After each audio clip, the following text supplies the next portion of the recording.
called ear cropping has doubled in the last 2 years. Dr. June McCormack is in Cardiff to find out why this illegal practice is now on the rise. As a vet, I get to work with man's best friends, which means I see all the trends when it comes to dogs. And there's one at the moment which I think is particularly worrying: dogs who've had their ears cropped. On social media, influencers like Little Mix's Leanne Pinnock, footballer James Maddison, and sisters Kendall and Kylie Jenner can all be seen posing with their ear-cropped dogs. When I see any animal that has been changed cosmetically by us humans just for a certain look, well, that is my pet hate. I worry that any trend like this, given such a high profile, is going to lead to increased demand for the look. The thing I've heard today has changed my mind. I still think that ear cropping should be illegal, and I think the importation of ear cropped dogs needs to be banned. Well, from one passionate nature nerd to another, that's what he likes to be called. He's also a vet. His name's Dr. June McCormack. And he's a man who likes to investigate when he hears that there's new wild neighbours that have taken residence in his Ealing neighbourhood. Edible dormice love to live in buildings like this during the summer. They'll seek warmth and shelter here during the day before going out and feeding in the trees at night. They'll nest in old squirrel drays, birds' nests and tree cavities in the wild, but they will also nest in man-made structures like this loft space. So I'm going to need my torch on to have a look in here. And I have left a trail camera in here. Wow, this space is absolutely ideal to shelter in. And I can see all along here there are lots and lots of droppings. But while they seem to be doing well here, it's not necessarily good for Ealing or for London. Yeah, they're all over What should Europe. you do if you get stung? If you get stung, don't panic. It's generally, a little bit painful, all right. So an antihistamine is a good idea. A cold compress or an ice pack for 10 minutes or so.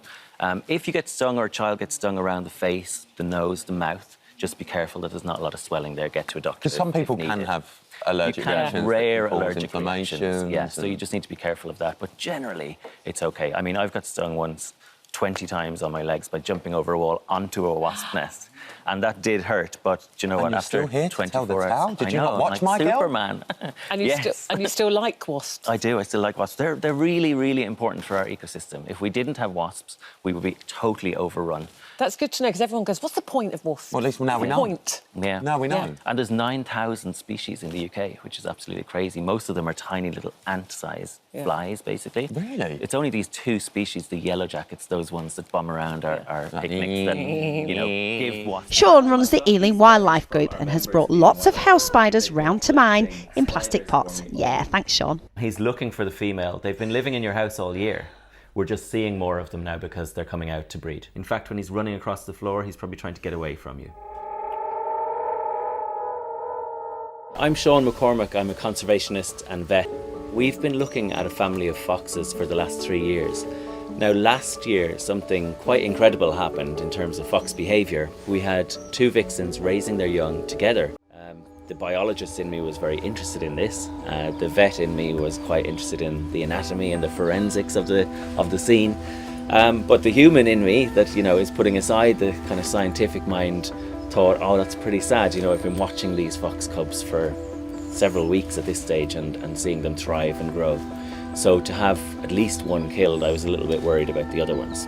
So I'm here with the man himself, Chris Packham, and he has a few words to say about volunteering with Ealing Wildlife Group and other local conservation. Yeah, but before we get started, Why are snakes from Africa still being traded around the world?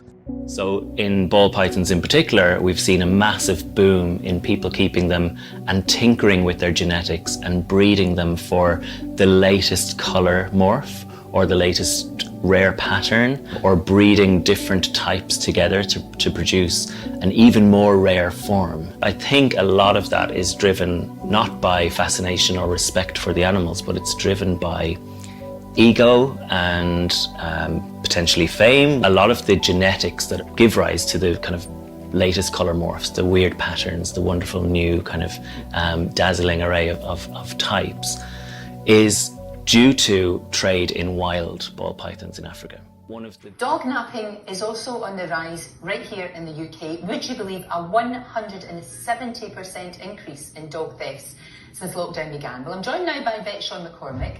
And Sean, you know, I know we've talked about this before because it's a terrible worry for dog owners right now. It's scary, isn't it?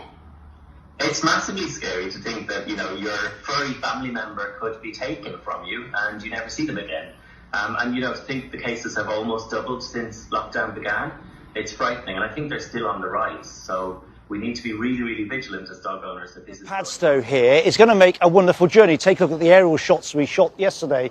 It's going to leave here, make a 1,000-mile journey up the coast of Scotland, doing some really important work to really map our oceans and find out what's happening in the seas off our coast. Sean McCormack's one of the vets on board. Morning, Sean. Gives a sense of the kind of work you're going to be doing then. Yeah, so we're going on this really important journey called My Changing Planet, really to highlight the importance of our ocean health and climate change. It's not something that's talked about enough, we think. And believe it or not, the ocean is producing half of our oxygen we breathe. It's sinking carbon, it's regulating our Earth's temperature. And really importantly, it's host to so much wildlife and biodiversity that we're going to explore on this trip. But it's not on the main agenda at COP26, which kind of boggles the mind. So we're hoping to bring what we find on the journey to COP26, get our global leaders talking about it, and we're hoping that the viewers will follow us on My Changing Planet on social media and our website. The good news is that spider season will be over soon. He's back in the box.